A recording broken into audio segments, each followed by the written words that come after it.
Hi అందరికీ. Welcome back to my channel. నేను ఈరోజు ఒక అద్భుతమైన ఆలయాన్నయితే మీకు చూపించబోతున్నాను. అదేంటంటే మేల్కోటె చెలువనారాయణ స్వామి ఆలయం. ఈ ఆలయము శ్రీ వైష్ణవులకి అతి ముఖ్యమైనటువంటి 108 క్షేత్రాలలో ఒకటి. ఈ ఆలయము మహావిష్ణువుకి అంకితం చేయబడినటువంటి ఆలయము. విష్ణు భగవానుడి నిలయం అన్నమాట. ఈ ఆలయానికి సంబంధించి చాలా పురాణ కథలు, చరిత్రలైతే ఉన్నాయన్నమాట. నేను కొన్ని తెలుసుకున్న విషయాల గురించి నేను మీతో షేర్ చేసుకోవాలనుకుంటున్నాను. దట్ అట్‌లీస్ట్ మీలో కొంతమందికైనా నా వీడియో రీచ్ అయ్యి, ఈ ఆలయం గురించి తెలుసుకోగలిగితే నాకు అంతకంటే ఇంకేం అవసరం లేదు. చరిత్ర ప్రకారము ఈ ఆలయము 11వ శతాబ్దంలో కట్టారు.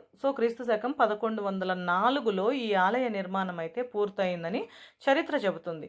ఇది పురాణ ప్రసిద్ధ క్షేత్రం. దీనికి చాలా పురాణ కథలు కూడా ఉన్నాయి. ఒక పురాణం ప్రకారం అయితే మన హిందూ దేవుడైనటువంటి బ్రహ్మదేవుడు మహావిష్ణువుని పూజ చేయడం కోసం విష్ణువు దగ్గరికెళ్ళి తన ప్రతిమను బహూకరించమని కోరుతాడు. విష్ణువు ఒక విగ్రహాన్ని అయితే ప్రసాదిస్తాడు. ఆ విగ్రహాన్ని బ్రహ్మదేవుడు తీసుకొచ్చి ఇక్కడ ప్రతిష్ఠించారని, దాని తర్వాత బ్రహ్మదేవుడు పూజ కోసమని మరొక ప్రతిమను బహుకరించమని కోరుతాడు. అప్పుడు శ్రీ విష్ణువు ఒక లోహ విగ్రహాన్ని అయితే ప్రసాదిస్తారట. ఆ లోహ విగ్రహానికి చాలా చరిత్రనే ఉంది. అదేంటంటే మన చరిత్ర ప్రకారం ఇప్పుడు ఇంకో విషయం చెప్తా.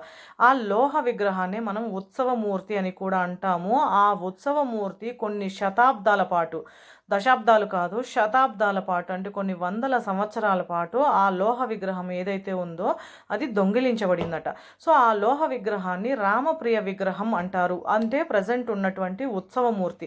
ఆ లోహ విగ్రహం కూడా ఎందుకు రామప్రియ విగ్రహం అయింది అంటే కృతయుగము, ద్వాపర యుగము, తర్వాత త్రేతాయుగము, ఇప్పుడు కలియుగంలో ఇలా 4 యుగాలలో కూడా ఆ లోహ విగ్రహము పూజలు అందుకుంటూ ఉంది.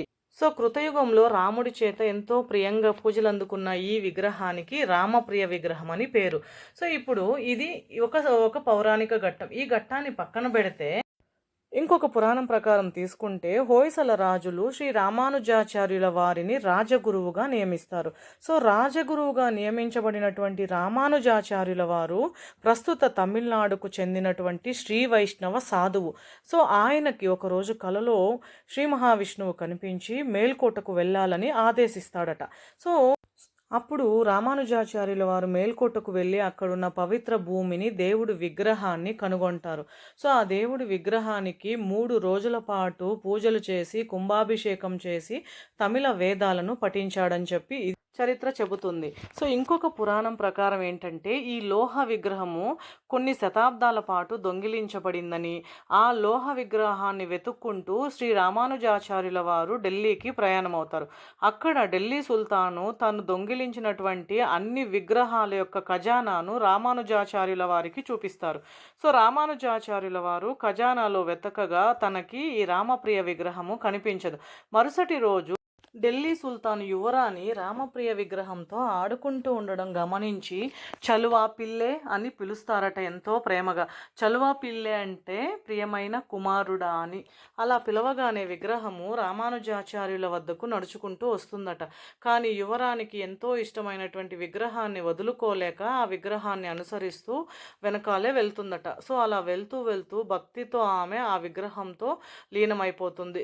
ఆమెనే తమిళ వాళ్ళు బీబీ నాచ్యార్ అని చెప్పి, తెలుగు వాళ్ళు బీబీ నాంచారమ్మ అని చెప్పి మనము కొలుస్తున్నాం అన్నమాట ఇప్పటికీ కూడా. ఆమెనే బీబీ నాంచారు లేదా బీబీ నాంచారమ్మ అని చెప్పి. బీబీ నాంచారమ్మకు సంబంధించి ఎన్నో కథలైతే ఉన్నాయి.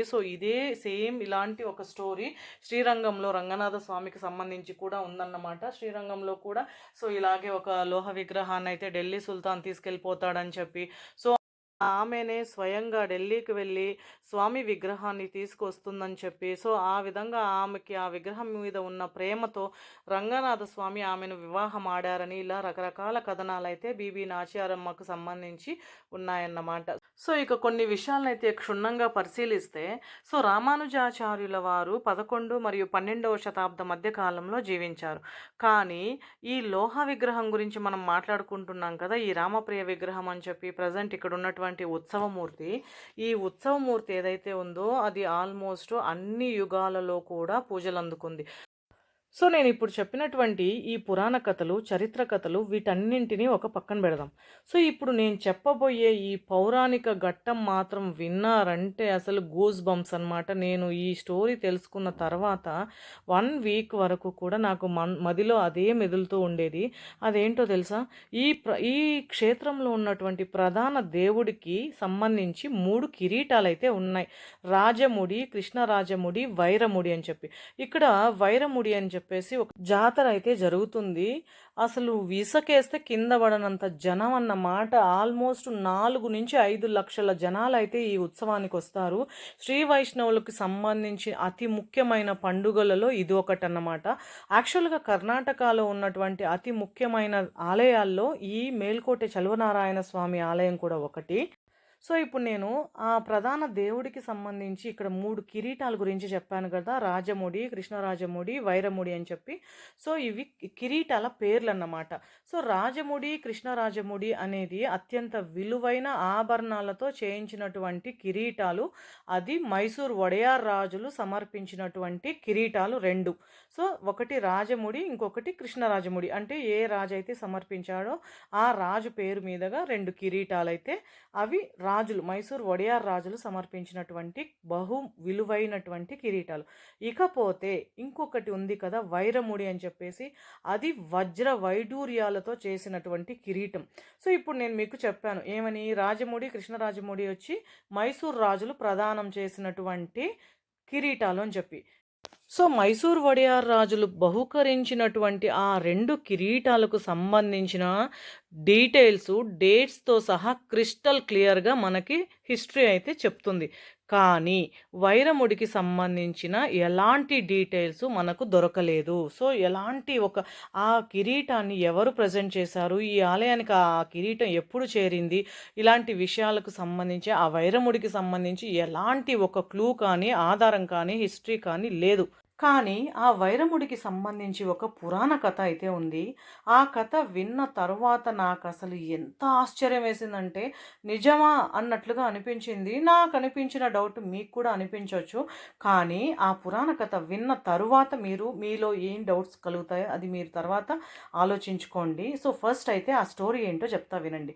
సో, ఇప్పుడు ప్రెజెంట్ ఉన్నటువంటి ఈ వైరముడి అంటే వజ్ర వైడూర్యాలతో ఉన్నటువంటి ఆ కిరీటము ఇక్కడ రామప్రియ విగ్రహం అని చెప్పాను కదా! ఉత్సవమూర్తికి ఇక్కడ వైరముడి అనేసి ఒక ఉత్సవం జరుగుతుంది. ఒక పండుగలాగా 13 రోజులు జరుగుతుంది. మనకి తిరుపతిలో బ్రహ్మోత్సవాలు ఎలాగో ఇక్కడ మేల్కోటలో వైరముడి బ్రహ్మోత్సవాలు అనేసి జరుగుతాయన్నమాట 13 రోజుల పాటు.